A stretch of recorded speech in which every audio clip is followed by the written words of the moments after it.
Blog Talk Radio. It's Monday night,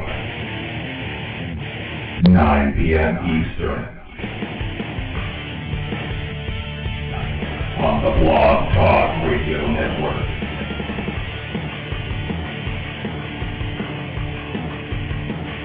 Once again, it's time for the most intriguing talk radio on the internet today.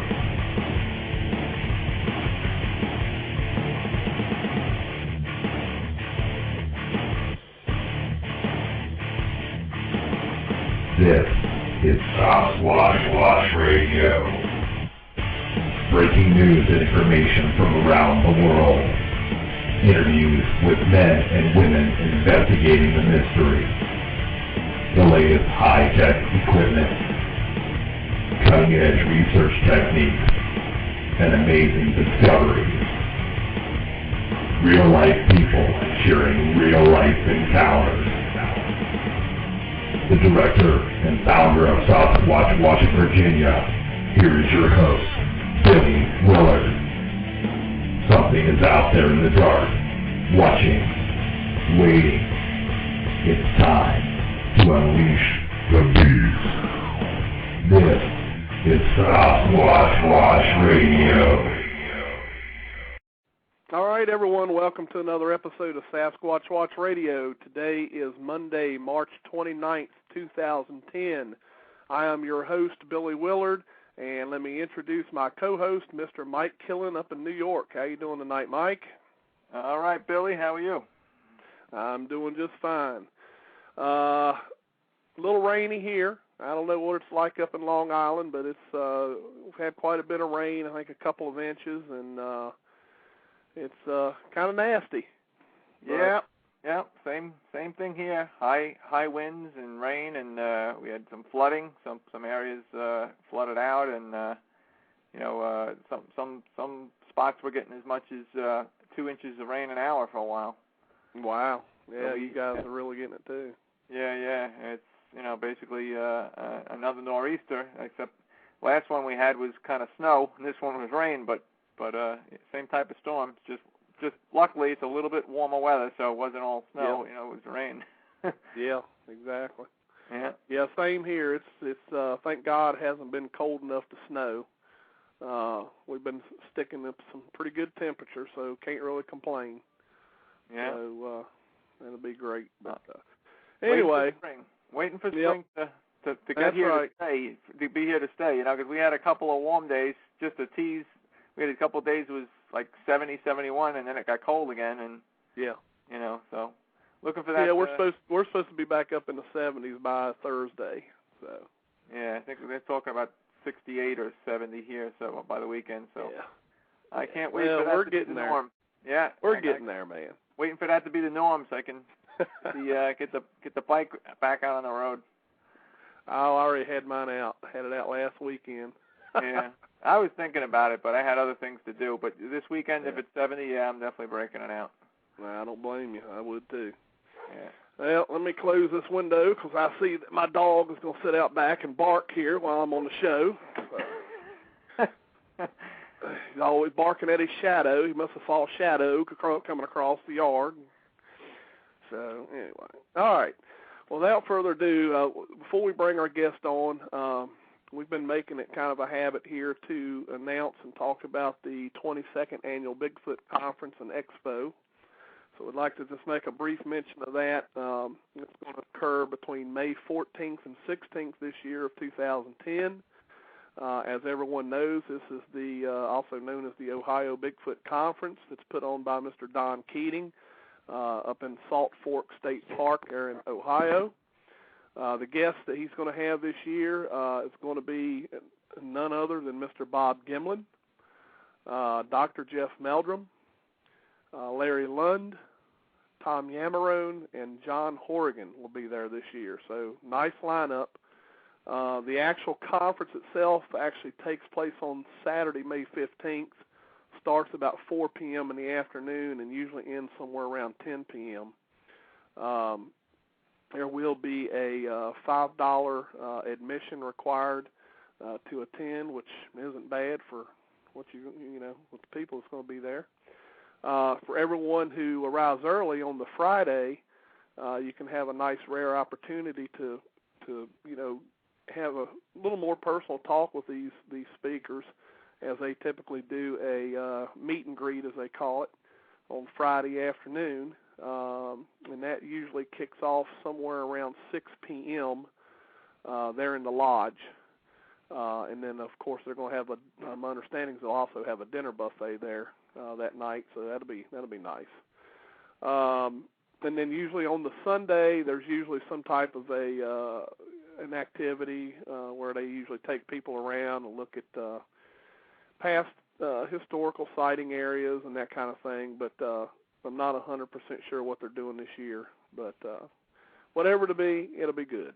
So if anybody wants any further information on this, you can go to the website. Is at www.eobic.net. Click on the 22nd Annual Bigfoot Conference Expo link, and you can get all of your information. Now, I'm not sure about reservations. I'm not sure I haven't checked to see if they're sold out on the lodge, because last time I checked, they sold out pretty quickly. I think someone told me that Don opened up some more rows of reserved seating. And so if you go to that website and click on that link, you can there's an email on there where you can email Don and find out if he's got any reserved seating left and that kind of thing. So that way you don't have to stand up in the back. So probably going to be a crowd there. Mr. Bob Gimlin usually brings in a crowd. So yeah, you want to make sure that you get your room reserved if you haven't done that yet, because they were going quick, the rooms. Yep. And not a bad idea to get reserved seating if there's any of that still available, because you get that general admission if you don't get there early and get somewhere up in the front. Yep. You might wind up in the back hallway where they're going to probably have Bruce Harrington sitting in that chair. That's in the right. hallway. You don't want to be back there with him. That's right. Yeah, it could be bad, and he's not in here to defend himself in the chat room yet. So y'all keep it quiet. You don't have to break it to him. It's as we always told him. That's all for us people in the secret Sasquatch Society, the SSS. He thinks we actually have a secret society, so everybody can tease him about that in the chat room when you see him come in. Anyway, without further ado, would like to bring on our wonderful guest we have tonight. We have Mr. Robert Kennedy. He's out of Canada. He runs a campground up there, and Robert has held expeditions here over the past 5 years.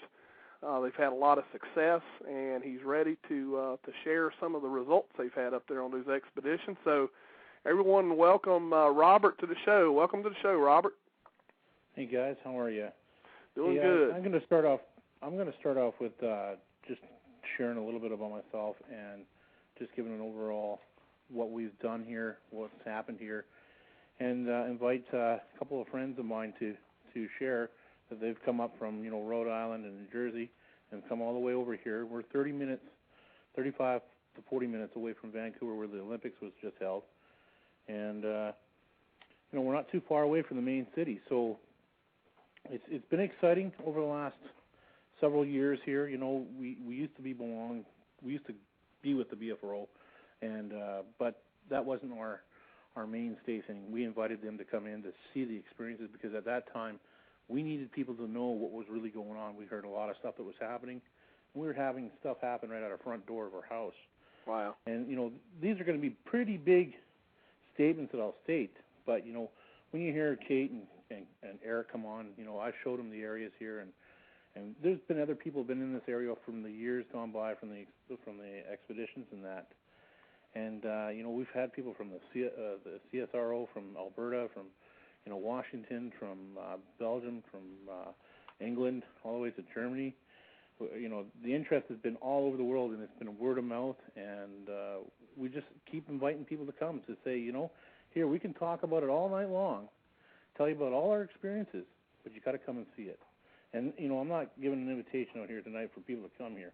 I want to share some of these experiences that took place with us, and Right. these people that have had their, their side. There's been some sightings. There's been some interactions. There's, seen some signage, some footprints. We've got a lot of things that are there, and there's so much to, I couldn't put in everything that I have written down or put away in archives or pictures or photos. I couldn't share it within an hour. You know what I'm saying? Yeah, yeah. Well, we're on here for 90 minutes, so if that extra 30 minutes helps you, just let me know. Well, it's about. I have a statement. I said, and I've stated this when I did some write-ups and that for that blue board on the BFRO, and I stated this. I said, we're not out there searching or trying to find Bigfoot. We're researching them, and we're trying to find what their behaviors are like, where they're coming from, where they're going, what they're eating. It goes down to my children. I'll start off with my youngest, two young sons at the age of 4 and 3 years old, sitting at the end of the driveway and just playing and running up to the house. And so they come up to me and they said, "Dad, there's this big guy standing at the bottom of the driveway, and he looks kind of like our friend Brother George." And we have a friend called Brother George. He's a big 6'5" guy. Right. And he weighs probably about 300-400 pounds. And he says, he's just standing there by the edge of the road staring at us. And I said, "Well, what's he wearing?" Of course, as a parent, you're alerted to some guy watching your kids. And they turned around and he said, "Well, he's not wearing anything. He's all covered in hair." And I said, "Well, show me where where you guys were playing." And we go down there and we look, and there's nothing there, of course. And so Right. you wonder, you say, "Well, it's the kids telling you a story. Right. What's going on here?" But later on, and before that took place, we had an incident happen. We're putting our son to bed at our house, and we had just moved in, and we didn't have the curtains up, and there was a bang on the side of the trailer, and my son was calling out to Mom, "There's a monster in my window, there's a monster in my window." And he wasn't screaming or crying, he was just saying, "There was a monster in my window." Mm-hmm. And we go back, and we're like, okay, he's had a bad dream or something, and we just lay it to rest. And then that's when we hear the side of the trailer being banged, and we wonder, what the heck was that? And there's no trees around, but we live right in the woods. There's no direct trees at the house. And so when we come from there and look around, the next day my wife's going to her car to get something out of her car, and this is about 9:30, 10 o'clock, I guess, maybe even a little bit later than that. She hears this thing walking up the road, and so she peeks around this bush, and this creature's standing right there, and they're looking probably 15 feet away from each other, and she's just seeing the outline of it in the darkness, and go there the next morning to say, "Okay, did you see what you saw? Is it true?" And there's footprints sitting there that are 17 inches long, but 7.5, 8 inches wide. So, and these are the kind of experiences over the years that we had, and we got in contact with people like John Biggernagel, and he came up and met with us, showed us his footprints, and went from there to doing some of his investigations on the coast and talking to a few people, and we just tied into where we lived. The more and more reactions came, the more things that happened. We're driving up the road. Me and my wife were driving up the road, and late in the afternoon, it's really foggy out, and we look down the road. We're going up to the post office, and we're looking down the road, and there is this big, massive, grayish, whitish-colored creature sitting there on the road with his legs straight out, looking at our balcony, looking at these pups that we just rescued, and we're just sitting there. And I stopped the car, looked at my wife, and she said, "You saw it too?" And I backed up, and the creature got up and walked into the woods. Huh. And so, these are the things that started off with. And so I started getting out there and started looking and saying, "Wow, what's going on here?" So that's when we called up to the BFRO and said, "Hey, this is what's going on." And we actually typed it to them and said, "This is what's going on.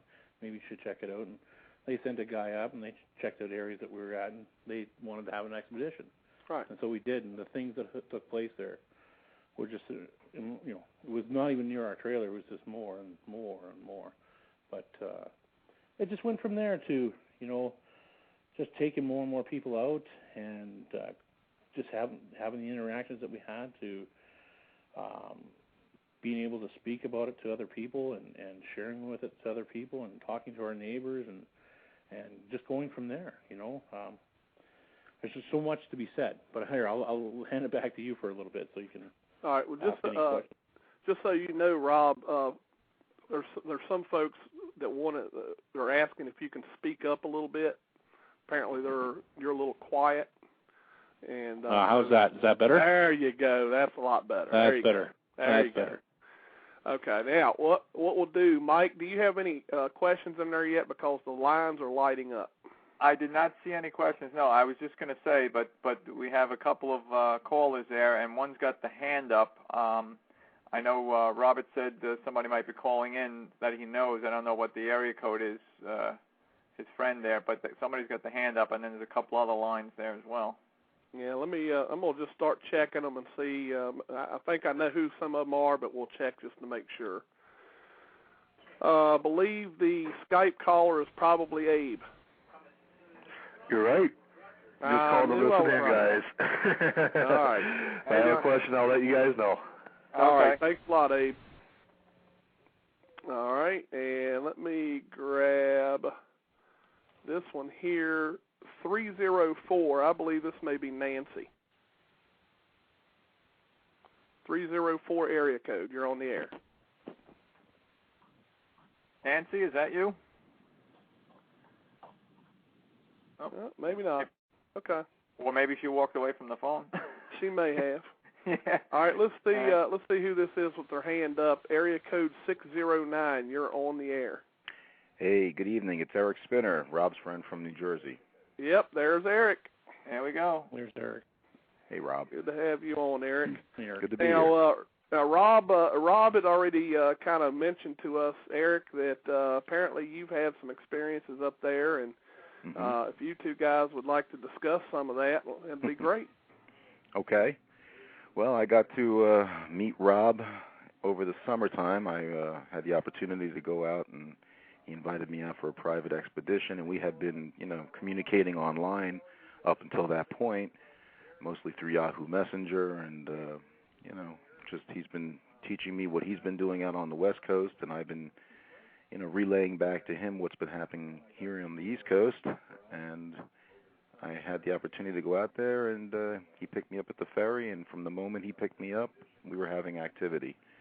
He told me about some of his experiences on the way back to the campsite, and even stopped at where he used to live to show me some of his old areas, and really pointed out a nice teepee type, tree structure, and we had some, nice correlating evidence around that structure, even though it was old.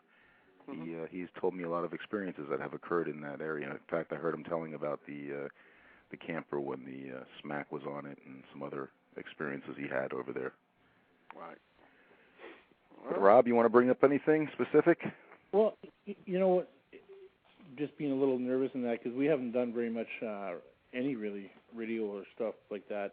We've kept everything really quiet for a long time here. The most important thing we want to get out here is that there is live living creatures here, and the experiences that we've had with them, I think it's time for people to understand and know. And maybe, we hear a lot of things out there in the Bigfoot world. I find that there is a lot of nonsense, and I don't want to discredit anyone because that's what I'm into. But what I want to do is be able to let people know, what we have here, we can have it on the East Coast, we can have it in Texas, we can have it anywhere, and I think most Bigfoot people know that. But there's certain things that that are out there that I think to break it down and to get to understand the creature and get to know what they're doing, where they're living, and how they're eating, and how they're relating back to us. And I found myself that I've stated this over the years, and Kate and Eric can back this up, that we're one of the first people that ever said that they live in family groups, and their territories were not as big or vast as everybody thinks they are. I truly believe that they move around in their territories, but I don't believe that they migrate. And what we've seen over the last, I say 5 years of taking people out into the woods, but I've been doing this since I was in 1986, when I was a kid. And the experiences we've had in the last 10 years has been second to none. And, when we have people that come up and experiences, I've had guys tell me, we don't believe you. We don't trust what you say. And so we take them out. We had it on one of our expeditions. We call them the Techie Boys, and we had a guy come in with a mask, decided he was going to disrupt the whole thing, and he was going to make fun of all of us. And that very same guy, at the end of the expedition, ended up having a nice big rock thrown, hit his foot, and he wouldn't leave that tent that night. And then on that expedition, there was a couple of sightings that took place. And the things that took place during that expedition you could discredit, but the reality of it was there for people to learn. And we had a guy from England, Charles, who sitting in his tent. He's never had any Bigfoot experience, and he's petrified of the woods. And he's had this rock come flying out at him. And there were several people standing there at the time. You could say, "Wow, that rock could have been faked," but none of those guys at the time where that rock came from were around that area, but they were standing closer to his tent. And so he wouldn't leave a vehicle for the rest of the night. He stayed close in there. Wow. But in the next year afterwards, he comes back and he has a great experience. Like last year, when we departed from the BFRO and had no more interactions with the BFRO, we did some things on our own, and we always did do things on our own with or without the BFRO through the years.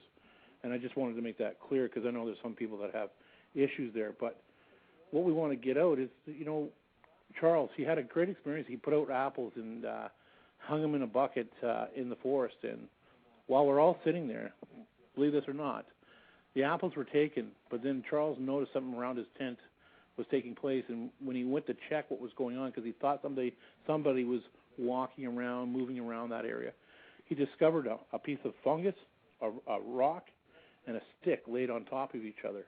And then he went up to look at his apples, and he was astonished that they were gone. And that same year, the year before, we had a pathway, and we videotaped it, and we had a pathway of footprints that led through that area. So, Charles was just astonished at what took place. And these are the kind of reactions that people have gotten to have, where Eric himself, Eric, why don't you share about some of the interactions that took place with you and Kate or with Colleen during Well, it's hard to even think where to begin.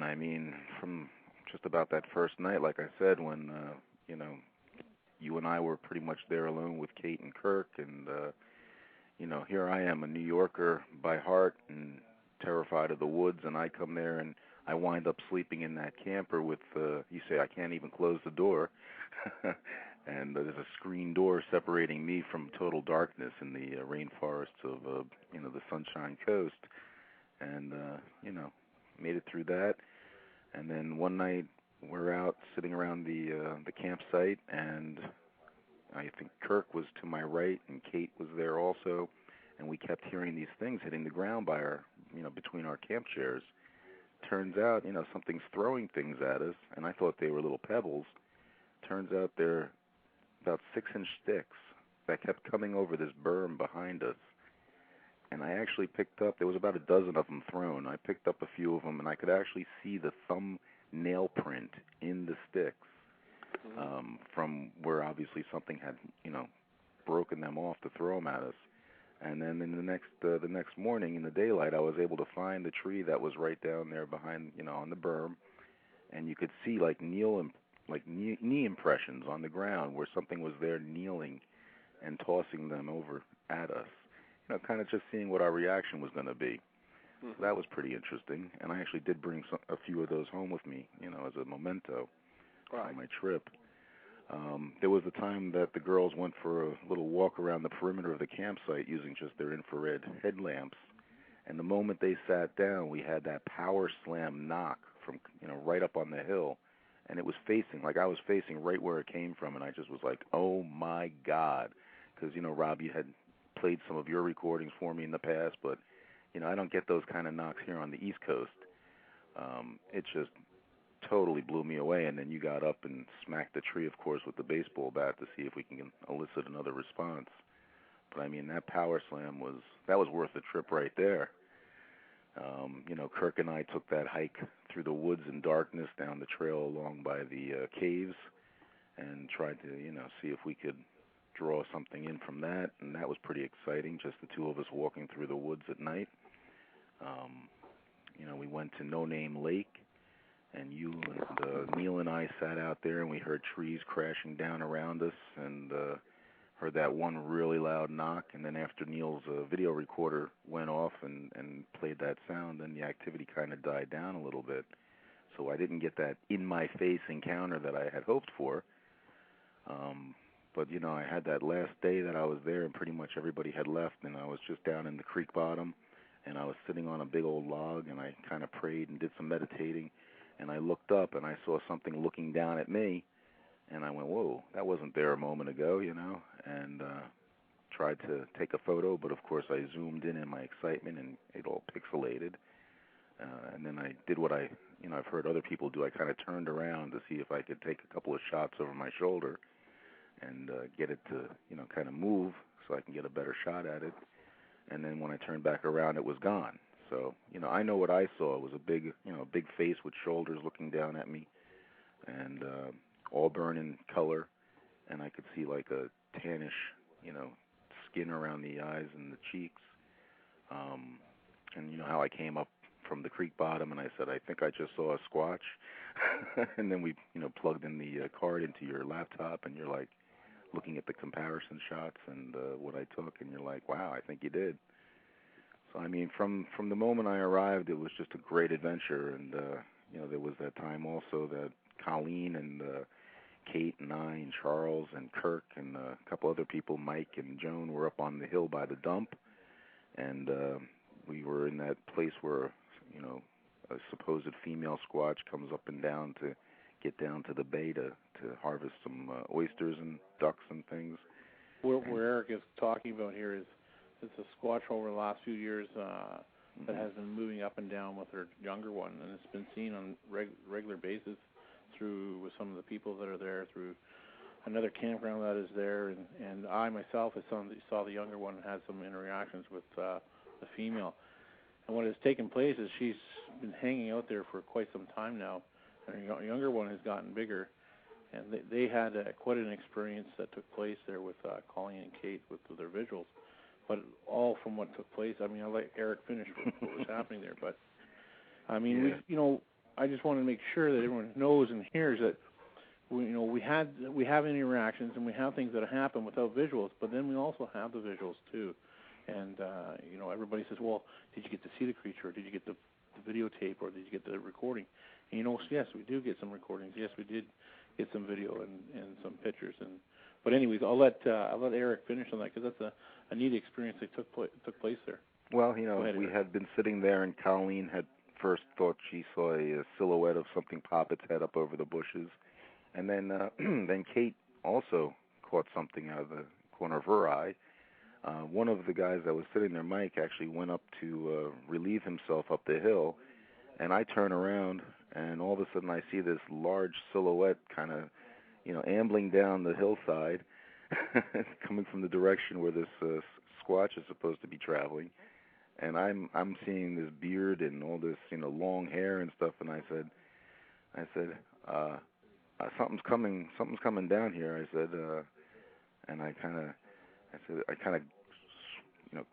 turn around, and I get next to Colleen. I said, and it's heading straight for us. And that kind of became like the joke of the evening, because it turned out to be Mike coming back from his break in the woods. And so he said, what do you want me to do, radio it in next time? I said, yeah, that would be nice. Let us know when you're going up to take care of business. And he says, okay. The importance of that. Urine stream starting in 10 seconds. Go ahead, Rob. The importance of the silhouette there was that the next day they went in and they found the footprints to go along where they were looking and seeing what they were seeing for Kate and Colleen, and the evidence of the footprints was there afterwards. And that's exciting, and we've been able to reproduce that on several occasions.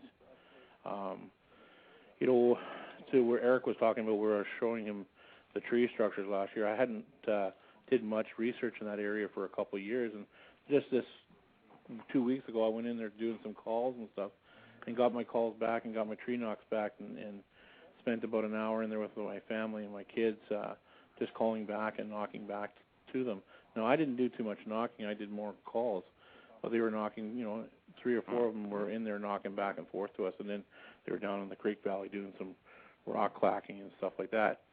And, the way I could say to you that I knew it wasn't any other people or that down there because we were at the foot of the entrance, and it's off of 10 acres of our property along the power line that we have that this incident took place, so I knew that nobody else was in there because nobody else was coming out of there. And I remember a time in that same area a couple of years ago where I was just recording and videotaping, and I saw some people coming out, and they were talking back and forth to each other, saying they didn't know what that noise was down below in the creek valley. And so I just had been recording all this time, listening to them talk, and then all of a sudden the creatures had followed them up out of the creek valley and were knocking back and forth to each other until I made quite a call back to them, and all of a sudden it all stopped and got quiet, and then the people just got in their vehicles and took off. It was quite funny at the time. But, here is second to none. It's just amazing what takes place with the interactions, the visitations, with the people that are around here that have the encounters also. There's a little town, a little district of houses that are just outside of where I live. And in that little area, that one year, there was 35 sightings, visuals, around the homes of these creatures. So it's a pretty big statement, a pretty big, how could you reproduce that or how could you prove that, But people have to just come and see for themselves what it's like to be out in an area like this. Right. Well, it sounds like a nice area. Let me. I'm gonna grab some of these callers, so that we can find out who we got here. I'm gonna try this one here once more. Area code 304. Is this Nancy? Hi, yes it is. How are you guys tonight? Good. How are you? Boy, you got an echo. Oh yeah. Got a cold too. Been sick the past couple days. All right, you just listening in, Nancy? Yes, I am, but I do have a question. He said he saw its face. Would you describe it as an ape, as a human, as what? Well, I guess that's directed at me. Hi, Nancy. This is Eric. It was about 70 to 75 yards away up on a waterfall. And okay. Too far. It wasn't real close. As I mentioned, I didn't get that in-your-face encounter that I had hoped for. But I did, I did see the coloration of the creature, and it had, from what I can tell, and again, it was a brief sighting because if I could do it all over again, I would have just focused on it. But I tried something that I've heard other people do, and I turned away. But the eyes were kind of large, and it was like obviously clearing like patches of no fur on the face, and I could only see up until the shoulders. So. It wasn't a real clear visual. What about the head? Was it bullet-shaped, or was it... It appeared more rounded, actually. It rounded? didn't have that conical-type shape, you hear a lot about. But it was more rounded. But, again, there was some foliage. It was up on a waterfall, and there was a lot of, branches down and things. But the photos that I have, even though they're not conclusive, I did take comparison shots. And you can really see the difference that, something is there in one shot and something's not there in another shot. And it looks like a face, you know what I mean, even though it's blurred. Do you have a website that I can check that out on? It's probably on my Yahoo ID, on my Yahoo. It's also on my Facebook page. Okay. What is your name on Facebook? That'd probably be the easiest way to get on there. It's Eric, ERIC, Spinner, SPINNER. Okay. You have to send me a friend invite, though, because I don't just let everybody see it. Okay. Yeah, I'll be Nancy1WB. All right. All right, thank you. Sure. All right. Thanks, Thank Nancy. you, Ellie. You're welcome. Take care, Nancy. All right. I'll mute Nancy out. Do you want to take one of your questions before I go to the next call, Mike? I only have a couple. Why don't you, that 631's been there a while. Why don't you see what they wanted? They had a question, and then we'll take a question. And then there's a 604 that does have the hand up, but they haven't been there that long yet. So. Okay. Well, let's get area code 631. You're on the air. Yes. Hey, can you hear me? Yes, we can. Oh, okay. Yeah, this is Mr. New York. Hey, how's it going? I'm doing okay. I was actually just listening. I'm driving, and I'm away from my computer, so I figured I'd call in and listen to the show. Oh, okay. That's not a problem. That's not a problem at all. How you all doing, right. New York? How are you? Yeah. Hey, Mike, doing all right, man. Enjoyed the conversation with you. Yeah. We, Billy, in case you and the other folks don't know, met up with Mr. New York this past weekend, and we're supposed to just be a little chat over a cup of coffee, and wound up being a 5-hour conversation. But we had a good time. Yes, we did. Yeah. Absolutely. All right. That's great. All right. Well, we'll just mute you out then, Mr. New York, and we'll let you keep listening. All right. Sounds like a plan. All right. All Be right. careful. Take care. And, okay, let me grab area code 604. You're on the air. Hello. Hello. Hey, this is Mike. Hey, Mike. Friends of Robert and Eric. I'm Hey, the guy Mike. who was coming down the trail. Hey, Squatch. Oh, so you're the silhouette that came after he relieved himself down there. That's right. If I would have known I looked that much like a Squatch, man, I would have been out there a whole lot earlier. You're in the stream starting in 10 seconds. I mostly wanted to call in to say hi to you guys, but and also to give a shout out to Robert and Eric. That it was a real great experience going up there, and they're a real nice group of people. And it's a gorgeous spot to go squatching. We really enjoyed it, me and my wife. Awesome.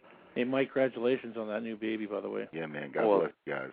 Thanks. Yeah, he's going to be, if he gets into squatching, he's going to be the youngest squatcher in history because he started in his mom's tummy on that outing. Wow. Cool. So almost that's like being born at Woodstock. That's right. Mike, I mean, since you called in, Mike, we'll put you on the spot. I mean, why don't you tell us a little bit about some experiences you've had out there? Well, we only went out there once with my trooper wife. She was, I'm trying to remember, I think she was 4 months or 5 months pregnant. But we had a lot of activity. I didn't get a visual myself.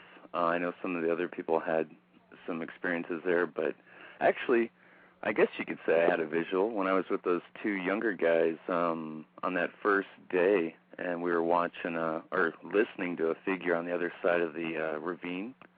Mm-hmm. And we were on the other side of the stream, so we think that it couldn't hear us, but it came all the way down the hill and crossed the water, and we were getting some eye shine at the base of our hill looking up. Mm-hmm. And me and one of the guys wanted to go down to investigate, but the big, beefy, tough guy who was with us heard a limb snap behind us, and he just about crapped himself, and he wanted to get out of there, so we backed out.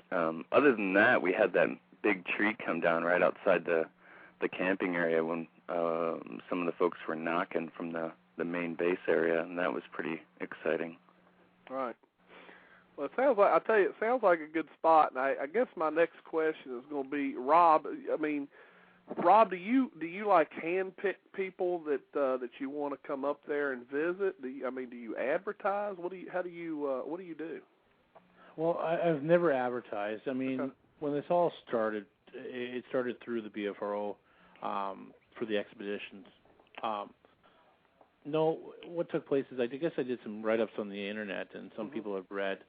There were some university professors and stuff that had read this, and I guess the word got out that this was happening over where I'm at, and they contacted me and said, hey, I want to come out and see if this is real and true. So I invited them out. You know, I really never really handpick people. I keep a close eye. There's some people that, as Mike and Eric know, that I really watch out for. That what you know, it's just hard to say you can't come or you can come. Right. When the general interest is for people who want to know about these creatures, and you want to give that information out to them. And we've kept everything really quiet and private. But when they come out, you know, we just say, listen, this is what takes place. Don't jump out of the norm. Don't think there's weird things taking place in that here. Just learn what the animal is doing, and just listen and follow our lead, and we'll show you and teach you what's going on. I've spent many years doing this, but most people are. I accept most people, and we've had a couple guys that are on there this year that were kind of a little indifferent, but we worked with them and just kept going forward with it. Right. Now, Mike, do you mind just hanging on the line? Because I think we have a question for you from the chat room. No problem. Hold on, Mike. Okay. Nope. Yeah. I'm going to go ahead and let Mike ask his first question because I know he's getting him a list together. So, Mike, the floor is yours. All right. Yeah, we have a couple questions here. Let's see. We got 1, 2, 3, 4. I got 5 so far, and I think there was just another one there. Let's go back then. Let's backtrack, and we'll go to the first. We'll ask them in order that they were asked. First question was from Spin Dave in the chat, and he says, question, the motive of the house knocking, window frame rattling, and screen scratching appears to be an attempt to elicit some kind of response from you. What kind of a response do you think the Bigfoot expects? The response I expect that the Bigfoot expects is, I always say this to people, they're curious as a cat. They want to see what we're doing. Mike said about the tree coming over and the knock that was nobody. My wife had went over the tree during probably about 3 o'clock in the afternoon, and she knocked on the tree, and this other tree, we heard a slight knock and then the tree coming over. I think what they want is our reaction. When they come around the campsites and they come around and interact with us, they want our attention. And in that, I say to people, I think they want to learn about us as much as we want to learn about them. And they're curious. I mean, you have the same thing with the great apes and stuff like that. They'll watch you. They'll stare at you. They'll focus in on you. And this is what takes place around, just not the campground, other areas that we do. But at the house, I do believe truly that they have a keen interest in children. And we've always heard that stories through the native stories and through other people that have had kids. I know my kids have been out with me since they were like 2, 3 years old. I know my son Joshua on an expedition. They had actually, Squatch had got away from a lot of people and came up around the side of us while we're sitting in our lawn chairs, just keeping away from the massive amount of people. And the creature, about around 10 o'clock at night, crossed over right beside us. My son saw a glimpse of him, my young son Joshua, and he, I believe in that creature stood around that area, just keeping an eye on us and watching us. So, the answer to the question, I think that they just want to have they're curious about us, and they just want to know what we're doing, what we're up to. And I don't know, that's about as much as I can say about that. Could I add something to that on the curiosity factor? Sure, yeah. I had read in a number of places that Squatch seemed to be attracted to women, especially women with children or pregnant women. And my wife, like I stated, was quite pregnant on this Squatch outing. And at one point, she wasn't feeling too well, so she stayed in the tent. And I left a two-way radio with her so that, if she got nervous, she could call me. And while we were out in the woods, she was hearing grunts and not quite talking, but she was hearing like some vocalization. She thought it was me messing with her, but there was no one in the main camp. So when we came back, she was a little flustered over the event, and I can't help but think that, like you mentioned, that they were curious. They might have been aware that, she was in the tent by herself and she was pregnant. So they might have been trying to get a close sniff.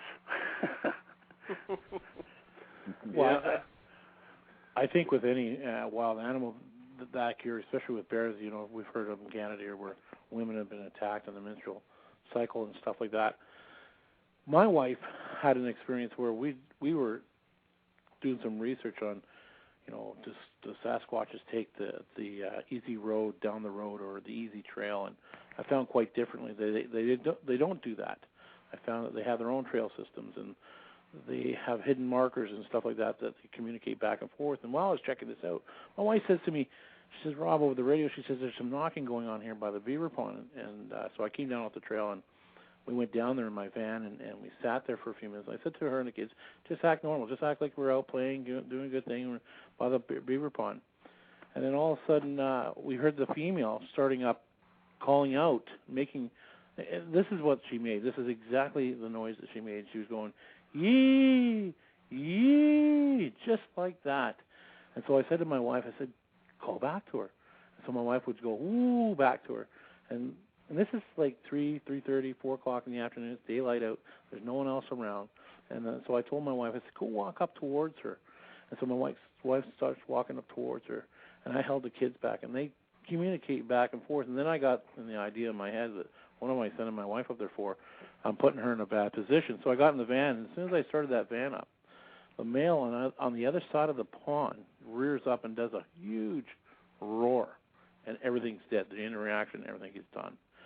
So I really see, like Mike is saying there, I really believe they have a true interest in women and children. And I think for me, it's been one of those things where I've had my wife and my children with me on expeditions and on my own research, and I spent a lot of time in the woods. We used to just go walk down the trails in the areas that we knew that they habited in, and we just stayed there and walked and listened and sat down and waited. And we let the kids play. We let the kids cry. We let the kids do their things, and that would attract them, and they would come. So here, back to you. Yeah, we've actually used recordings, Rob, on the Pennsylvania expedition of children at play, just to try to draw, some interest with them that way. I took my son actually on a hike into one of my areas yesterday, into the Pine Barrens, and he enjoys going out with me as well. All right. Mike, do you want to do another question, or you want me to get this caller that popped in? Whatever you prefer, Billy. I got 4 questions. Well, actually, 3 questions, and one is more like a comment. But anyway, okay. And then you got a couple of callers on the line there. So whichever you want to do. Yeah, I'll grab this. Let me grab this caller here. This might get a little confusing. This is another 609 area code, and then the next 3 prefixes is 978. You're on the air. Hello? Yes. Billy? Yeah. Hi, Mike. Hi, Billy. It's Regina in New Jersey. Hey, Hi, Regina. How are you? How are you? Great. How you guys doing? Okay. Good to hear from you. Hey, Same Regina. here. Hi. We just called in to heckle Eric a little bit, because guess who I'm with? Rhonda. Hello, Rhonda. Hello, Rhonda. Get away. Actually, we were wondering, I know last week Eric spoke a little about what he saw across the road, and I have the other side of that here. I'm his partner here. That's right, so, my research partner, Rhonda. Yeah. Say hello to Rhonda. Hey, Rhonda. She says hi back. Anyway, I can't get her to talk, but anyway, we were wondering if you could tell a little bit about that. Well, I think I had mentioned last week, actually, when I called in, that we were driving back from one of the areas we were hanging out, stayed about an hour and a half, 2 hours out there, and it was starting to get a little cold, so we left about 12:40 in the morning, and we were heading back towards home. And as we pretty much entered civilization, we're driving down a road which has, frequent deer and other, animals crossing. And, we kind of joke around a lot when we're out. Oh, yeah, hopefully Sasquatch will run out in front of us. And all of a sudden, something just came tearing across the road on all fours. I mean, as fast as you could imagine. And I got all over my brakes, and Rhonda kind of slid in the front seat. And I avoided missing it barely. And she says, "What the heck was that?" And I said, "Deer." And she says, "No, it wasn't." And I had to kind of like second guess myself, because your brain wraps around the fact that deer are usually what runs out in front of you at that time of night. But then I kind of second guessed myself, and I said, well, deer have tail, and this didn't have a tail. And deer have longer, snouts, and this didn't have a snout on it. It was flat. And the legs were way too thick. I mean, it was blondish red in appearance, and about 2 feet higher than my hood of my vehicle. And it was moving like it hadn't stopped running, like, it was full steam. So you know how deer will usually eat at the side of the road and then go bounding across in front of you after they get spooked by the headlights. This thing was just running at full steam. So after, I kind of thought, wow, we should go back. I turned around. There actually was a dead deer in the road about 100 yards up from where we had this crossing. And so, I can't say for sure what I saw, but it certainly didn't look like a deer. It wasn't a bear, and I don't think it was a dog. The legs were way too thick, like I said, for it to be a deer, and the hair was really long as well. And it was as if whatever it was kind of looked at us just as it got in front of the vehicle, like, oh darn, I screwed up, but I was able to, luckily avoid hitting it. And then the thought crossed my mind, well, had I hit it, I would be like Harry and the Hendersons and throwing something on the roof of my car. So. The bad part, Eric, would be if it woke up. Yeah. Actually, this is good, Eric, because a couple of years ago I saw something chasing the deer running across the road, and I could never explain it other than that it had the same colors that what you saw, and it was taller than the deer. And it was quite surprising because at that time I didn't even know about Bigfoot. I didn't know what I had seen. So hearing your story is very validating. And I left out also the fact that it was running in the way that appears like I've seen video of gorillas running. Like it was lopping. Yeah, it was like a pumping action. You know what I mean? Like the arms and the legs alternating and like really, really quick. So Eric, that was me. I had a feeling. Right? What, was you relieving yourself again, Mike? Yeah. Anyway, Rob, I have Rhonda here. She wants to say hello. Hello. Hi, Rhonda. How are you? How are you? I'm good. I'm just a little nervous on the radio here, or on the internet radio, and You're doing great. I'm doing great. Well, I've almost got the drawing done of it. Awesome. Oh, is that right? Yes. Oh, good. You're gonna have to send it out and let me see it. That'll be great. Possibly. And then I just want to finish off by saying we went back a couple of days later, and where this crossing took place is right where there's some high tension lines that run through that area, and is within 5 miles of a sighting that has been reported in 2006. There was actually 2 sightings of a creature with blondish hair. So that's still being investigated, actually. All right, cool. All right, Rhonda, are you guys wanting to hang on and listen to the show, or are you listening on the computer? I'll put the speakers back on so there's room for another caller, Billy. Okay? Okay. All right. Thanks for calling in. And I just want to say hi to Mike too, because I don't know if he heard me say hi. Yes, I did. Hello. Okay, Mike. Hi. Mike. You doing okay? How's my Long Island friend? I'm doing fine, Regina. It's good to hear from you. Good to hear you call. Yeah. Okay, well, I just called to say hi and to annoy Eric. We're buddies, that's why. All right, take care, guys. Can't wait to get you back great. out in the woods, Regina. I heard that, Eric.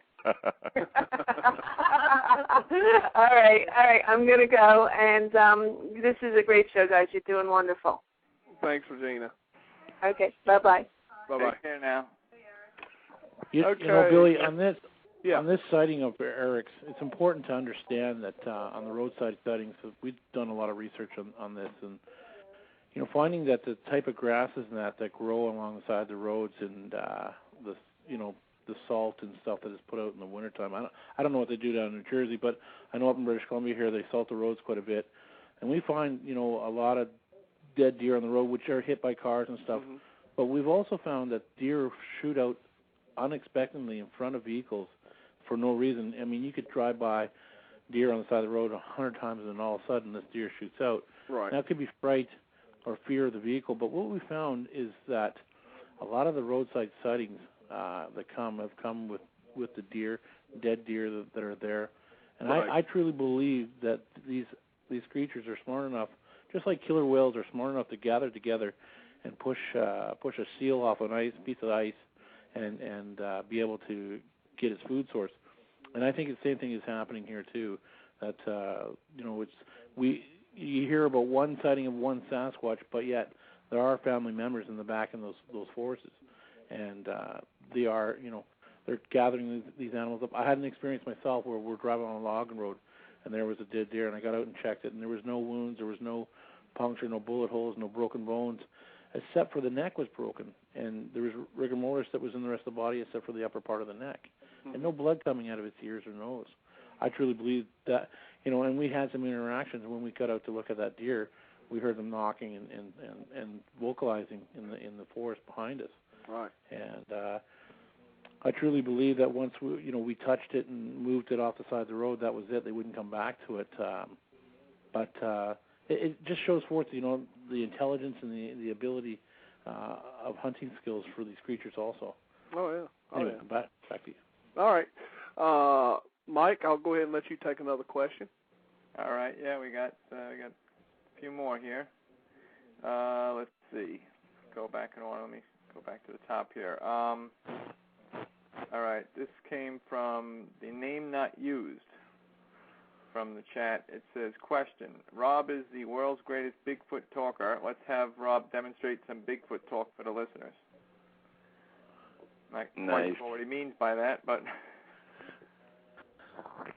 Maybe some samurai chatter, maybe? Come on, Rob. I don't know. Well, I know JC, he claims the title of the world's greatest Bigfoot hunter, so you're the world's greatest Bigfoot talker? Is that self-proclaimed as well? I've never used that claim. Is that self-proclaimed? But have we, have we had some chatter with them before? Have we interacted with them? Yeah. Oh, yeah. Yeah, we've, I think what happened is there's a fellow here that remembers a few years ago where I did some vocalizations, and they thought it was quite funny. But I mean, when I do it, I'll do stuff like hurrah, hurrah, and I'll repeat those. And some of the things I'll repeat is from the guys in California that back in the 70s that picked up some vocalizations and recorded them. Sierra tapes. Yeah, that's right. And like the words like "what the funk" or stuff like that took place that I use in the field today, and they react to it. Mm-hmm. So we've taken, we've always said that never to throw off that anybody else has experienced or learning or suggestions from anyone. We've taken them into the woods. I mean, we had an incident where we were knocking on trees, trying to get them to react, and these creatures snuck in on us, and there was 4 of us, and we were waiting for a tree knock response. And so I went out, hurrah, hurrah, and all of a sudden, 20 feet away from us, they were in the bush, laying down. All of a sudden, they screamed out, and it sounded like people saying, "Let's get the heck out of here!" And they took off through the woods. They threw something in the water, and they took off through the brush, and they stayed for the rest of that trip. They stayed at the other end of the lake and tree knocked back and forth. But they weren't expecting me to make any vocalizations like that. And that was the first time with that group that we did that, and scared the heck out of them. Scared the heck out of us too.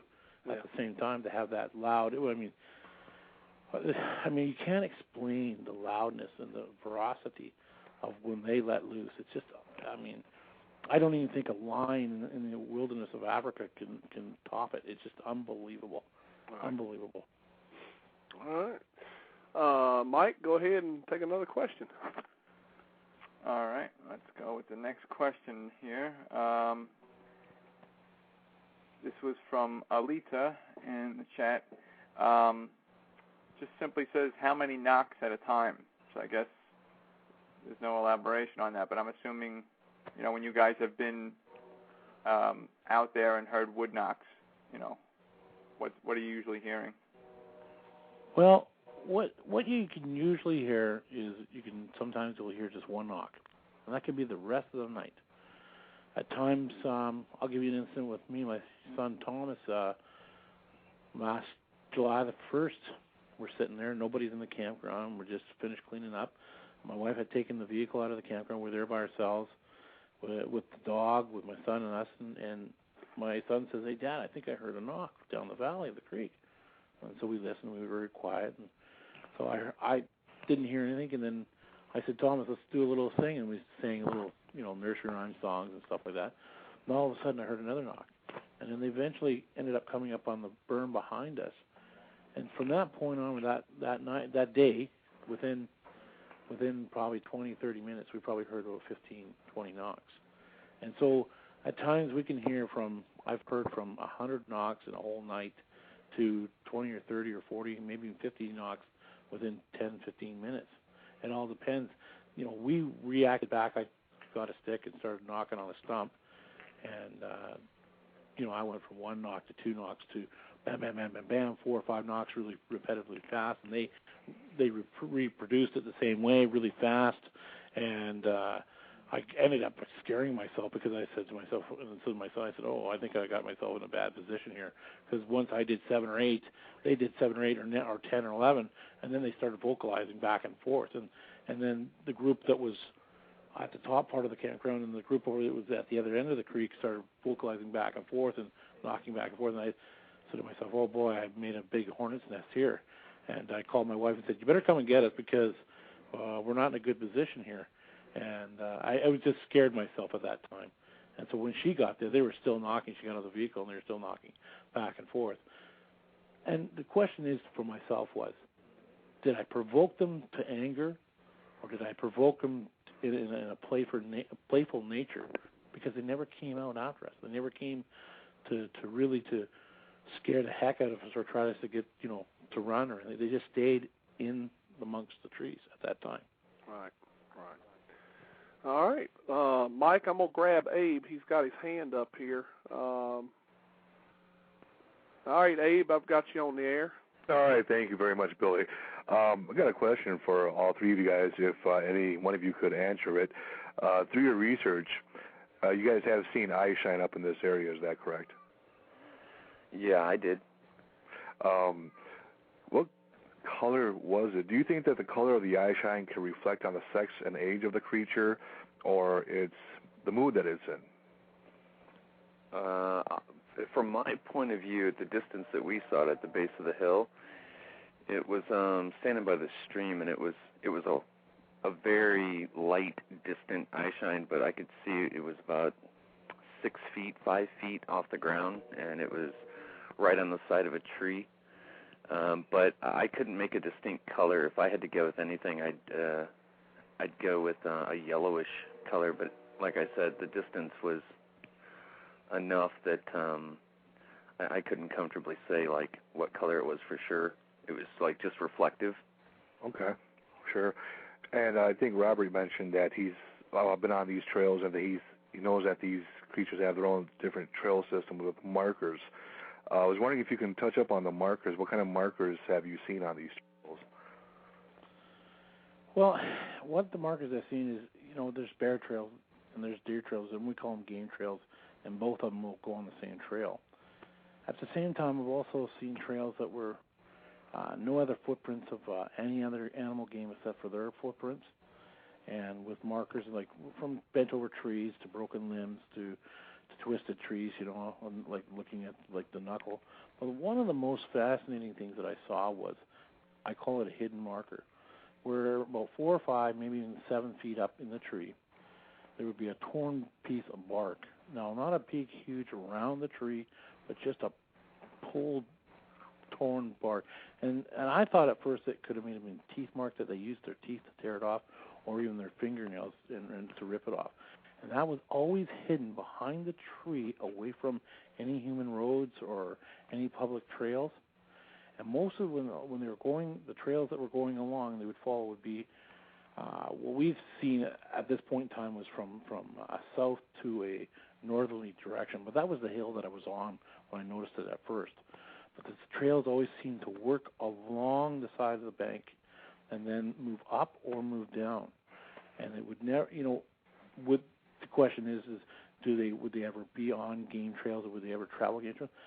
I think, and this is maybe stepping in a little bit far, but I think that they stayed off to the side of those trails where the game would come down, because smell to a wild animal is a big, big thing, and to hide that smell is important for the survival of the animal, for one not to be eaten or killed, or one to be not noticed, to be able to capture and to prey upon its prey. Oh, exactly. So, I mean, these things are important to understand and know that that the survival or the existence of the reality of a Sasquatch Bigfoot is real, and you have to get this stuff down pat that these animals are doing this. I mean, several researchers, several people I've heard over the years have said to me, "Oh no, they'll go the easiest route." And I'll tell you that is not true. That is not true from my experiences.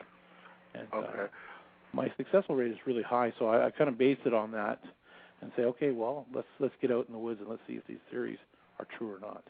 And Rob, I just want to elaborate, if I may, about that ridge above that, above the, the waterfall there. I climbed up there and I found those trails that kind of went along, and there were vantage points that had some, either stumps or things that they could hide behind, and they could actually observe us from these different vantage points. And then I brought Kate and Kirk back up there with me again, and we actually found a 20-inch track, impression up there. So I think they're pretty adept at moving around and checking us out without us knowing it. Well, Robert, I came in on this show after you guys started. Did you guys talk about the group that was at the site away from us that wasn't involved with the outing? Did you discuss that at all? Oh, the night that you were just about eaten alive by that big dog? Yeah. Is that the one you're talking about, Mike? Yeah, that's what I'm talking about. Did you guys discuss that at all? No, why don't you elaborate a little bit on that? Let them hear your point of view on that. And go ahead. Okay. There was a small group of people that were kind of away from the main camp area in the same vicinity, and their dog, they had like a very vocal dog, very protective, and it was going crazy for, I don't know, an hour or two, would you guys say? Mm-hmm. Oh, easy. And these people were actually upset with us because they thought we were skirting around their campsite. They were hearing people walking through the woods. Well, we're the only people out there. And it was significant to me because all the action we were having, like the eye shine and the movement that I experienced with those the two guys, and the tree coming down, and all the activity was on this ridge that skirted the whole area we were camping at. And like Eric was saying, it was a perfect vantage point to observe the base camp the whole time. And I thought that was pretty significant. Well, in that, Mike, when we approached her, and then, we were concerned about the dog attacking you inches away from you, because the dog was so rattled. Before, a couple hours before, that dog was walking around the campsite with the rest of everybody else and wasn't even harming anybody. But that dog was so rattled, and when she said to me, she was so mad at me, she said, "You guys are down there, or someone's down there camping and causing trouble, walking back and forth and throwing things at my dog." I said to her, "Do you believe that there could possibly be anybody walking in those woods without a flashlight? If anyone knows what the forest like in the west coast of British Columbia, Canada, you cannot walk in the middle of that forest without a light during the night." And I said to her, "Do you believe there be Sasquatches there?" And she looked at me kind of funny. I said, "Well, think about this." I said, "We're all up here at the other end with lights and noise and fire, and down there it's pretty quiet, but then you hear this." And she said to me she heard these knocks and she heard people talking and chattering back and forth to each other. And I said, "Where's the flashlights? Where's the fire?" Yeah, I'll attest to that. How about when Kirk and I walked the cave trail at night without lights? Yeah. That's tough enough, even with a trail. Could you imagine without having a trail to be, hiking down? And it's important. And that was Go ahead. And that was the same area that the South African that was there in his hammock a year prior, who said to me, came to me in the morning. He says, "Were you around my campsite around 4:30, 5 o'clock in the morning?" I said, "No." He says, "Yeah, of course." He says, "So you might be a little large, but you're not that tall." He says, "This big black thing walked around from behind me through the woods and down that trail and then to the creek." He says, "I was utterly amazed." He says, "I've never seen any creatures like that ever in my life." And I said, "Well, we call them Sasquatches, Bigfoot here." And he says, "Well, of course." He says, "I've read about them." And he was up just visiting from South Africa. Didn't even know anything. I didn't even talk to him about it. And he had that kind of experience. when Robert says the dog was rattled, that's like a cosmic scale understatement. It was freaked out. This dog was so out of its mind that it was on a thick rope that was I think around a tree, and it was flexing this rope trying to get at us when we walked up, just snapping and snarling, and the owners of the dog didn't know what was going on with it because it doesn't normally act like that. So whatever spooked this dog, it really spooked this dog. All right. Hey, how about Zoli and Ingrid? I wanted to mention them when they were down at the camper, and they were flashing their lights around because they kept hearing noises around their camper. Remember, Rob? Yeah. They've had heard noises and saw things that were moving around the woods there too. But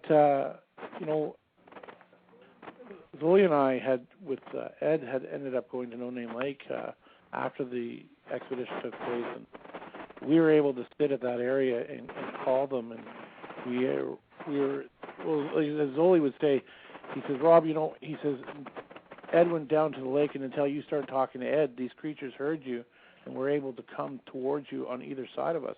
And we recorded all this. We recorded the knocks and stuff.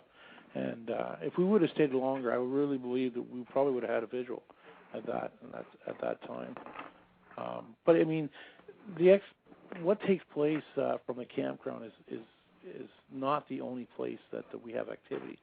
I mean, we live in a place that's probably about 100 miles long, that's on a peninsula, and we have about 3 or 4, maybe 5 family groups that are here. And I've documented and researched that. And I can state that. These guys have come out with me. I've explained to them much over the time about this and shown Eric and shown Kate. Kate's supposed to be phoning in. I hope she does. But she can explain herself about being in certain areas where we've had experience that night, and we had another group about 20 miles away having another experience with another group at the same time. And I get people to write the times down and what the experience is, and to really document it. And that's what we've been doing. I'll tell you what, I can listen to you guys all night. Y'all have some very interesting stories. But I guess I better keep Mike busy, too. Mike, I know you got more my questions, gentlemen. Yeah. Thanks, Dave. Have a good night. Questions are piling up, that's for sure. I got a bunch here. Go ahead, Mike. All right. Let's start back at the top here with Spin Dave. This is really, this isn't a question. This is actually a comment. But he typed it in all caps, obviously. He just wants to make this comment. He says, anytime you have an animal that has repeatable behavior, it can be considered a weakness. If you observe a routine or specific behavior, you may use that to apply research techniques. So just a comment there from Spin Dave. The next question actually comes from Kite Squatch Alan, and he says, the guest mentioned he went out with his pregnant wife. While she was out with him, did she notice the baby she was carrying react or get active in any way? He's saying basically, if the guest's wife possibly experienced an infrasound event, he wondered if the baby would react. She didn't comment on any sort of discomfort on that level, although it's interesting to note that of the entire pregnancy, that was probably the only period where she was having like actual nausea was when she was on that outing. That's interesting. Never had the typical morning sickness that most women get? Well, not with this pregnancy. She hasn't. All right. Well, good for her. Yeah. Good for her, yeah. All right, better get them questions done because we're believe it or not, you all, we're down to 15 minutes left. Yeah, we're fast approaching the end of the show here, or at least the live feed anyway. But we still got quite a few here. So let me rattle through a few more. This is another one from Spin Dave. He says, question. I have often heard people report Bigfoot moving through the woods, knocking down trees. The same people will note how quiet the Bigfoot is. Does this add up to a Bigfoot that may sometimes go through the woods, knocking down trees to frighten us? Well, my experience, and Eric got to experience this with me. We were at a place I call No Name Lake, and we were being very quiet, and the Squatches didn't notice us there. And they did their knocks back and forth, communicating back and forth to each other, and they were tearing down trees, they were bending them over, snapping them, and doing their, I believe, looking for their food and doing their foraging. And it wasn't until Neil turned on his camera that interaction stopped. So that's one point. When we've been out, they have moved very silently in the woods when they didn't want to be noticed. The day that my wife nailed a tree and the other tree came down, you wouldn't even know that there was a Squatch around. When Eric heard the big boom and the rest of the group heard the big boom, you wouldn't have known there was any Squatches around. And they were silent from that point forward. There's been other times where we've heard them not being so silent. They've been loud, breaking limbs, snapping limbs, and moving through the bush like a tank, and then throwing rocks. I think sometimes the rock incidents could be to scare us away, to be fearful. I mean, the techies when they were breaking branches and chopping up wood, that creature could have took that as an aggressional behavior towards them. Who knows? I mean, there's no experts in the Bigfoot world. There's none. Some people may like to call themselves experts, but really there's not. And the things that we hear and see and smell, we should document them down and keep them so that we can eventually get to that point of maybe being a Diane Fossey or a Jane Goodall, or, and have some understanding and learned understanding about the creatures. We got people like Jeff Meldrum, that's the foot specialist.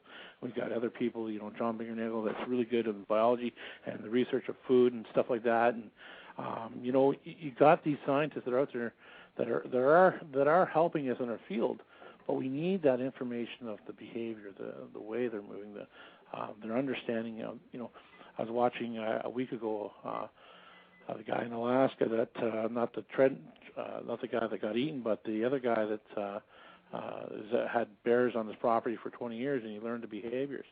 I looked at that saying, we can do that too. Not that we're going to go out there, look for them, and find them, but yet in these areas that they live in, we can go in these areas, and they will come and relate with us. And that's what's taking place. I believe that they're relating with us, and we can learn from that. And so the movement in the woods, the behavior is all something that we can't really put a pinpoint on, but yet we can discuss it and come to a knowledge of what are they doing.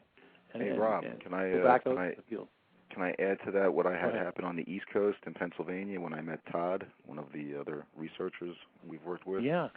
I had met him a few weeks after the expedition occurred, and we went back to the same campsite where the thermal sighting had been, happening. He had pulled up maybe 5 minutes before I got there, and he saw something black go across his field of vision. And then I pulled up, and as soon as I got out of my car, we heard a tree come down to our left. And it was like within moments of me pulling up and getting out of the car, and this is, around 4 o'clock in the afternoon. But I have to say that typically they're not going through the forest just knocking down trees that get in their way. That's from the movie Sasquatch, Legend of Bigfoot. Okay, that's where people report having seen that. It sure would be a lot easier to get visuals of these guys if that was their normal mode of transportation. Yeah. Rob and Eric, Joan says hi. She's much too shy to get on the phone, but she wanted me to tell you guys hi. Well, send her our regards as well, Mike. Yes. All right. We'll get to another question, Mike. All right. Next question is from our friend Bill Green, and this is his standard, I guess at this point, pretty much trademark question. And he wants to know if the guests are investigating any recent sightings or footprints.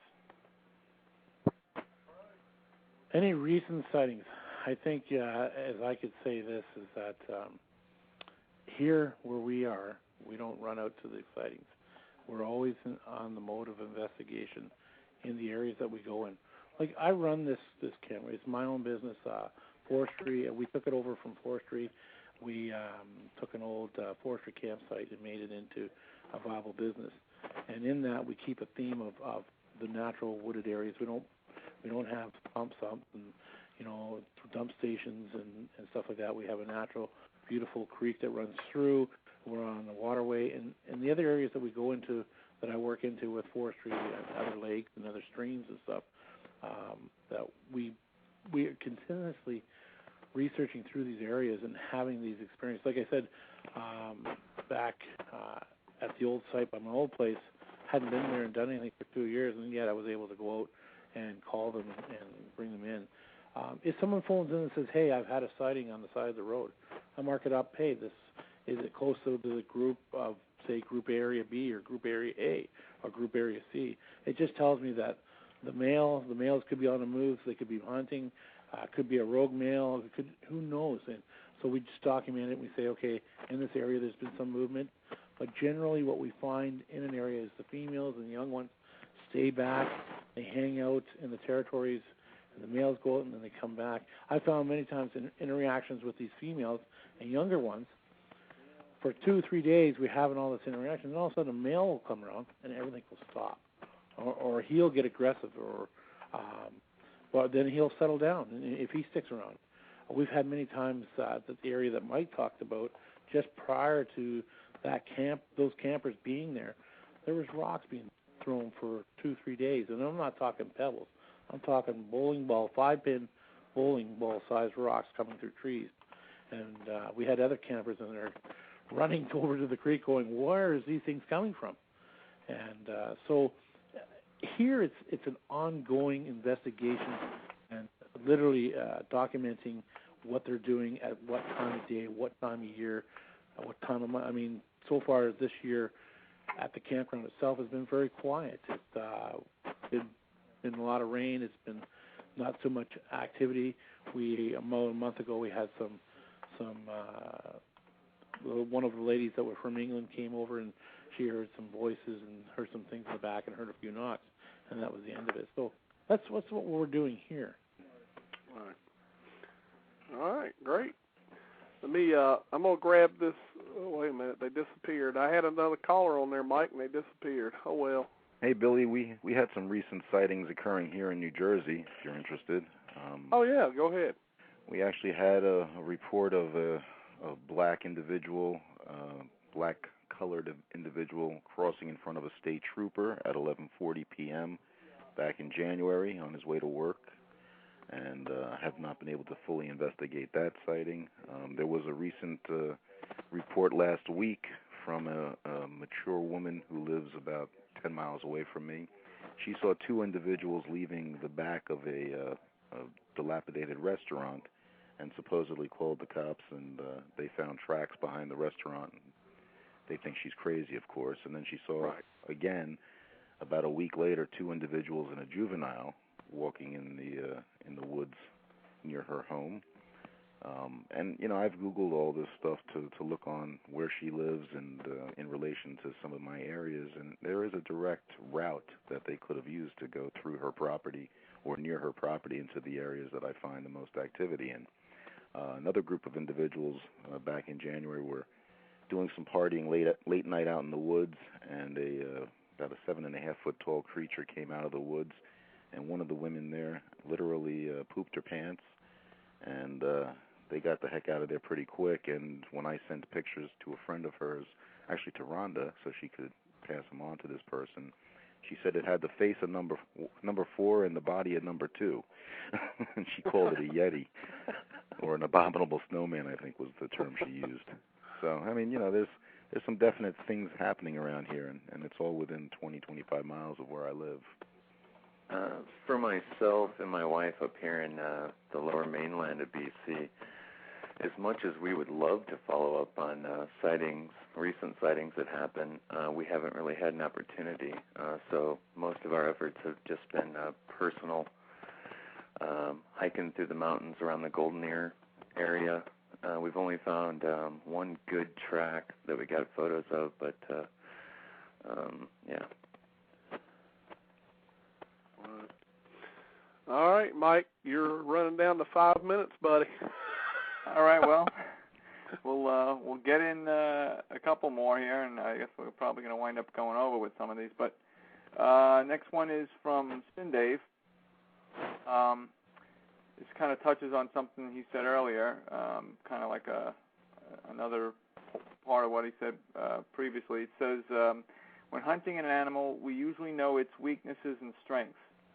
Usually behavior that is repeated consistently may stand out as a weakness. Have you seen any characteristics of Bigfoot that you think we could capitalize on? Yes, I've, with their behavior, a lot of their behavior and their movements through our area has been repetitive. They stick to their trails, they stick to their areas. What I find, though, in their areas is there's not very many bear sightings, there's not many cougar sightings, so the other game, but the other thing I find, too, is I'm able to call out, like, I'll make some Sasquatch calls, and all of a sudden I'll have some owls show up, or I'll have a hawk or something like that show up.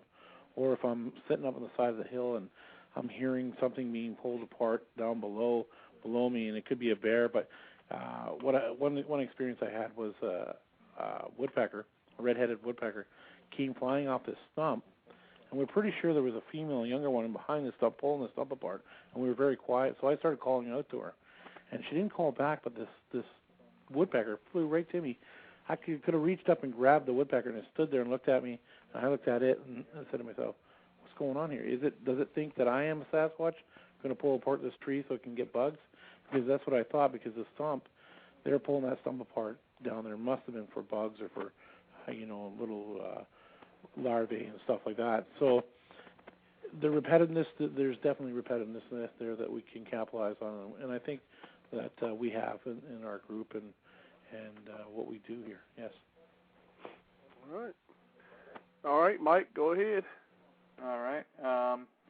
Next question is from Bill Green again.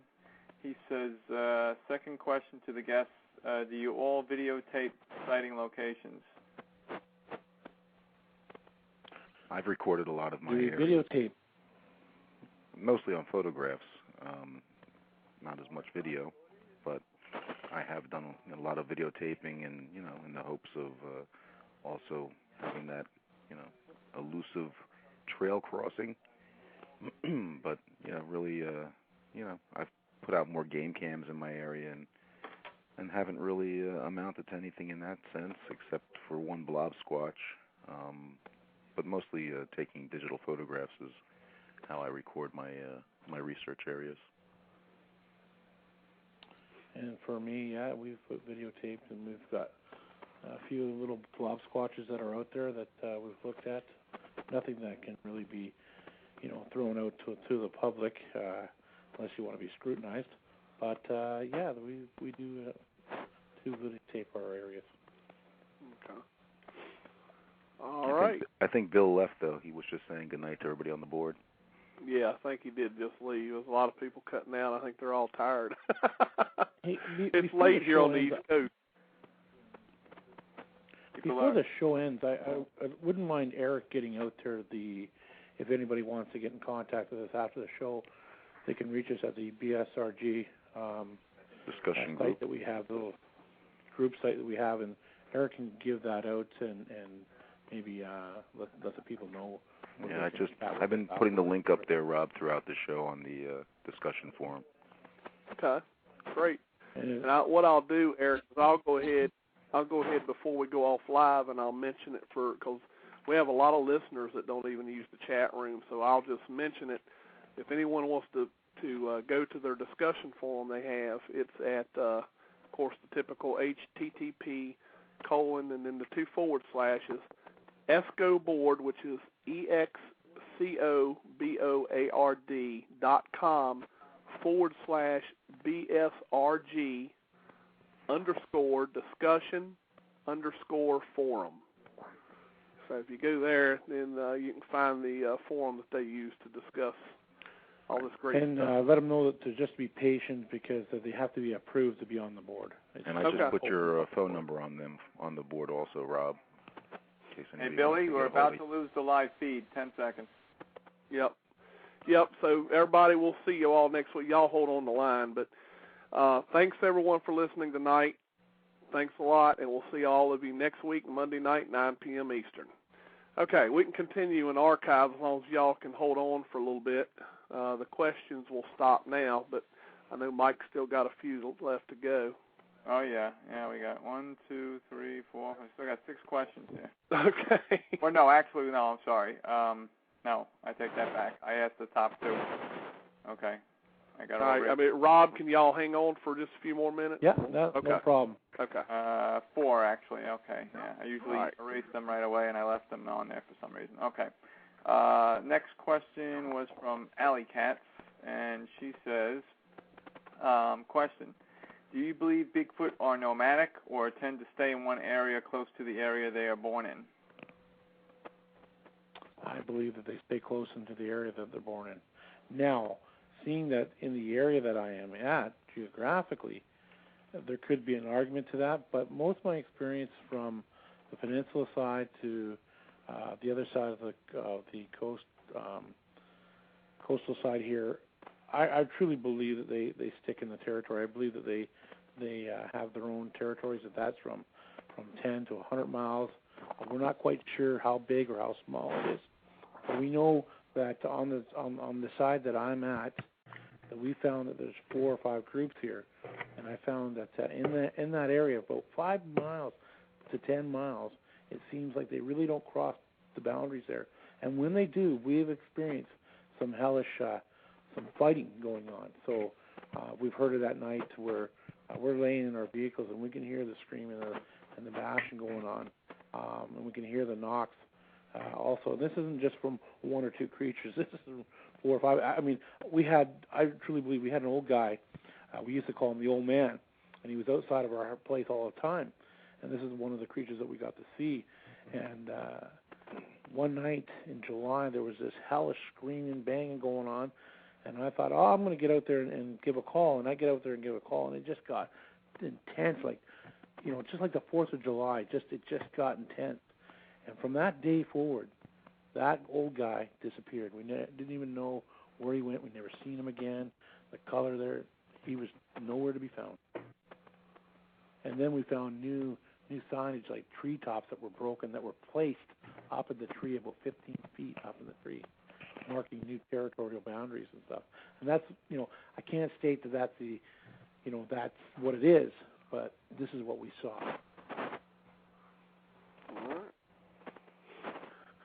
All right, Mike. All right. Next question is from our friend Andy Drew, and he says, question, have you ever hid, have you ever hid a small audio speaker system and camera close by, leave the area, and let it randomly play sounds? Well, I've left a game cam up with a digital recorder to record sounds overnight, but I've never left one that played audio. We did use one, however, in Pennsylvania. Todd and I had a dummy tent set up, and he had put a small digital player in with speakers in that tent, and we had snoring sounds coming from that tent. And he was in a different tent that had a hole on the top, and he used a monopod with a thermal cam, and that was how we tried to just elicit some response. I was in my tent, he was in his tent, and then the other tent had the snoring sounds coming from it. Wow. Myself, though, I've hidden myself in the woods, though. I've kind of hidden in behind stumps, and in some of the stumps here that we have, they're 4 or 5 feet across, and they're hollow from the original days of the logging, or they've been burnt out or whatever, and we're able to crouch down in there and just sit and listen. And I've hid my vehicles in high, tall brush, and that's where we got some of our great reporting from, them not knowing that we've been there. All right. We had another question from the name not used in chat. It says question. Well, he says question, but I don't know if it's necessarily a question. But he's asking, have Rob tell about the first ever recording of a Sasquatch singing in the wild. The first recording of Sasquatch. There must be something funny about this one. Oh man, I'm just trying to think. There's been several times that has taken place, but singing in the wild. I'm just trying to think of that day. There was an incident that took place, I believe. I know what this one was about. I'm thinking this is the person about that she said that when she was listening to the interreactions crossing over from her place, they had.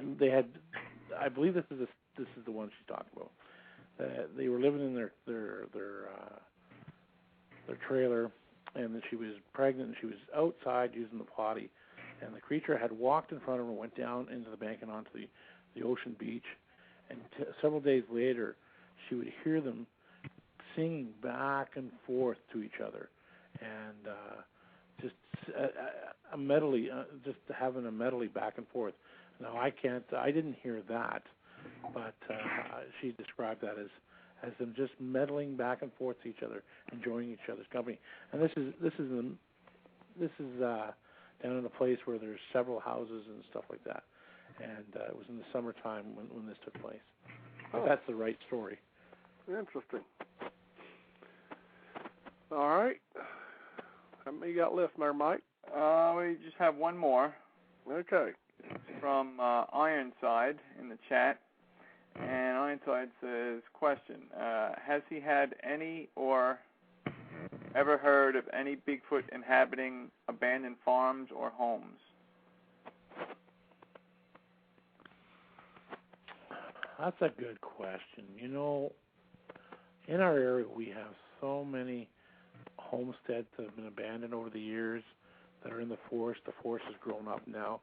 They're over 100 years old, and if anyone knows, our trees grow quite quickly here. They become quite large. I mean, in 70 years, we'll have trees that are 1.5 feet in diameter, maybe 2 feet in diameter at the bottom. So, and they'll be 40, 50 feet in height.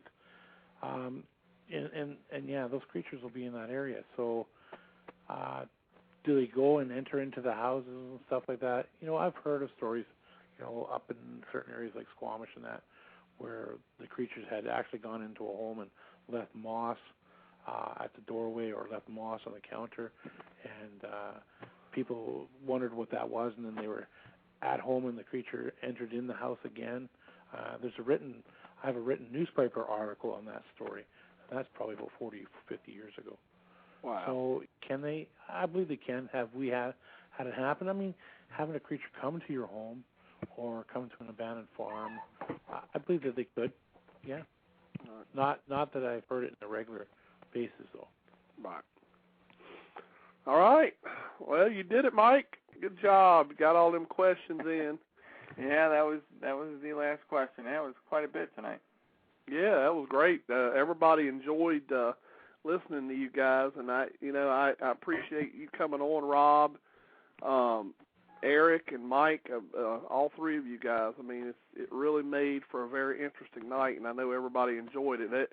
Everybody, as they were tuning out of the chat room, were saying, great show. So you guys really made everybody's night tonight. Good to hear. My pleasure. Good to hear it. It's always a pleasure. Well, guys, having you guys. We just want to make, we want to get across that, the experiences that we have here, you can have them. I believe if there's Sasquatches in the areas that you live, you should be able to have the interactions that take place here. Now, a lot of people have come here, and a lot of people are just amazed what takes place here. I mean, I had 3 pages of notes that over the years, and I don't even think I got one little segment here, one little segment there. We just have so much stuff here that hasn't been revealed, And I was saying to Eric, and it needs to be revealed. It's time to reveal what's going on here. Well, I appreciate you choosing our show to come on and talk about this, and I really do. And we all had a great time, and I'm hoping that as you guys continue to have success out there, that you'll consider you, especially if you get anything really good, even better than what you're getting at the time. I'd love to have you guys back on and talk about it. Appreciate it. Keep in touch with us, and I have no problem sharing about what takes place in this summer. What takes place this summer, what takes place this fall, or spring, and fall. All right. Definitely I'll share. Now, when you say that, is the activity around there pretty much year-round? Pretty much. It slows down in December and January. Yeah. And then at the end of February it picks up. And right now I'm expecting it to really explode open again. Right. But we had a really weird, El Nino winter here. The Olympics had no snow. Yeah. And after the Olympics were done, we got a bunch of snow. I know. Well, so you all pushed all that down here this winter. Yeah, isn't that amazing? You guys are having record amounts of snow, and the Olympics have taken place here, and we're helicoptering snow from the top of the mountains down to the. Y'all should have just moved all the snow sports on down here to Virginia. And the year before, it would have been it would have been totally awesome, but oh well. Hey, so, Billy? what I found though, guys, when it gets warm here, I really believe that there's a semi-hibernation, not a full hibernation, but almost like black bears. They say black bears over here don't hibernate, but yeah, they do to a certain extent. But I think here at Sasquatch, what I found a lot of sleeping places under big, huge logs and stuff with hair and stuff where they've been lying down, where we've had experiences. And I think that there's a gathering point when it gets cold, wet here, that they really slow down, conserve the energy, and if they've gathered anything up, they keep it with them. Yep. They get their feed, and that just like bears do at the end of the summer into the fall time, they really feed hard on the salmon and stuff like every other animal here does. And they just conserve that fat and that energy until the springtime. Yep. And then they get moving on again. Yep. And we're waiting for that point in time right now. Right. To if my father didn't pass away in January, I would have been out there in January to right till now, staying at the trailer that's up there and just doing the things that we need to do to see how they react. I mean, we've had him last year with Tom.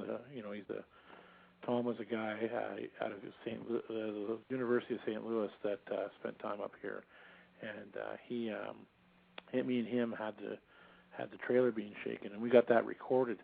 We thought it was for maybe 2 or 3 minutes, but it ended up being that the creature was walking around the trailer consistently and then shaking it, banging it, and we kind of woke up through that. And we got that an audio recording of that taking place. Right. And then we've had guys from the University of Brussels and stuff like that spending time up here and getting sightings. And here's an experience that we didn't talk about tonight, but we were, you've seen the bluff charges of the great apes in the wild, right? You've heard about them. You've seen them on National Geographic. Right. We had this one Sasquatch. We were calling for 2 or 3 days back and forth, and we get little calls back and forth. But all of a sudden, that male came in the area, and it just acted like that silverback gorilla. He came with bang, bang, bang, bang, bang for about a mile, and he wouldn't stop. He got to where we were all eating dinner at 9 o'clock in May a couple of years ago. He surrounded the camp, went right through the bush, up along the creek, around back, stood there, watched us for a little bit. I'm sitting there trying to find him, see him. Then he walks down to the end of the road, sits there, and stays there, just like the gorilla would do. And then I said to the couple of fellows that were there, I'm not allowed to share their names, by the way, because of their professions back there. And I said, go over there, walk down there, and see if he reacts to you guys. Right. As soon as they got down there, he reacted, just like the great apes do in Africa. Wow. Very interesting. Hey, you guys have some interesting experiences up there. One of these days, I'm just going to have to break down and save up some money. Now we got Eric up here last year. We got him to a $500 airplane ticket and said, "Come on out. We'll pick you up at the ferry and get you out here." And and give you a show, give you what happens here. Right. And we never can promise the interactions, but right. We really do have about a 95, 96% level. Yes, it sounds like it. That's so it's definitely Worth, sounds worth every penny, Billy. I'm sure it is. Hey, Billy. Yeah. I know we're just about wrapping it up here, but I noticed about 5 minutes ago, I checked the switchboard. I tried to jump in there twice before, but you guys were just talking, so I didn't want to speak over anybody. But I noticed about 5 minutes ago on the switchboard, Nancy's got the hand up. I don't know if you want to take a question this late. If you give her if you wanted to just tell her we can give her a 1 minute time limit, but 304's got the hand up there. All right, let me see if she's still on there. You still on here, Nancy? Yes, and I have just a quick question. Okay. Have they ever, when you're in the woods and you know you're there with no other people around, thought you heard human talking, but you couldn't make out what they were saying? Yes. Okay. That's simple, yes. All right. Oh, that was quick and easy then, huh? Okay, I was experienced that, and we actually have some recordings, and I'm just wondering if anybody else has ever had that. Hey, and listen, when if you go back out there and have that happen to you again, I don't know if you've ever done any reactions with them or anything. You have that happen again, you just talk back. Just talk normally? Yeah, we do. Talk back. We do. We talk, and we'll whoop or whatever they're doing. We do. We've been doing it now, so we don't run away or anything. We go up to them and try to approach and try to interact. Now, listen. Don't approach. Don't do that. Well, not like I don't go. We don't go into the woods where they're at, but I mean we don't back away. Is what I'm trying to say. Right. What I do when I'm in the woods, and when I hear them, and I hear them approaching or I hear them moving around, I sit down. I sit down. I put my head down. I start fiddling in the dirt a little bit, and then I wait for them to react. And they know that I'm there. And then I'll make some suggestions. I'll make a grunt noise, or I'll take my little knocker that's with me, and I'll just knock back to them. And then I'll just make, the one caller asked about making some of my grunting noises, or when I talk to them, suggestions, and I'll just give a hard, aggressive talk back, because it's not to them, it's not being aggressive to them. That's how they react to one another. And I had a group of girls with me one time, me and my wife and these girls, and we're walking through, and we heard a couple of knocks, and all of a sudden they were chattering away. So I started imitating them back, and they chatted back, and then they figured it was some stupid human trying to talk to them, so they just shut up. Right. But just building that relationship with them, they will build it. They will become in trust. We're on the point now. We're hoping maybe in the next couple of years, and we're crossing our fingers, praying to God, that we're going to be able to have that face-to-face come-out touch experience that Di and Fossey had. I feel so close that we're so close to that right now. Yeah, I think that's our big goal, everybody. That's a huge statement, but we believe that we're that close to it. Great. Well, good luck. Hopefully somebody will get that close one day. Yep. That's what I'm hoping too. Thank you, Nancy. It was a great question. Thank you, Billy. Thank you, Mike. Thank you. People. You're welcome, Nancy. Mike, I think there are people that have had that experience that are just not talking about it. The guy in Alaska that Alone with Bears or something is called, and he lived 20 years without telling anybody, and then he exposed it. You go on YouTube and you look at that, and it's remarkable that there are. I truly believe that there are people out there that are having that experience right now. Yep. Well, guys, I just lost the switchboard, so I don't know. Mike, are you still here? Yep. Yeah. Sorry. I still actually have the switchboard up. I can see it, actually. Okay. All right. Yeah, mine just everything went blank, so I lost callers and everything. That's what happened to me last week with Bob and I show, or 2 weeks ago, whenever the last one we had was. Yeah. All right. Yeah. Yeah. Well, Rob, Mike, Eric, thank you guys so much. It was a great show, and you guys were great guests, and I appreciate it. Thanks, Billy. Thanks, Mike. You're welcome. All right, bye, guys. Have a good night. All right, take you care. too. And, of course, everyone that's listening to the archive, tune in next week, next Monday night, 9 p.m. Eastern. We'll do this again. I don't have anybody scheduled yet, but I'm sure I'm going to get somebody. So we will definitely have a show next Monday. And, Mike, do you got anything else? No, just, to thank everybody for joining us. So all our friends that were in the chat again tonight, always a pleasure to see you guys. And, thanks to everybody that was listening, whether they were in chat or listening live or, listen a week from now on the archives. We appreciate all our listeners. Yep, that's right. And, Mike, if you don't mind cueing that number 2 down there and get us out of here. All right, that's the one that says Intro 2.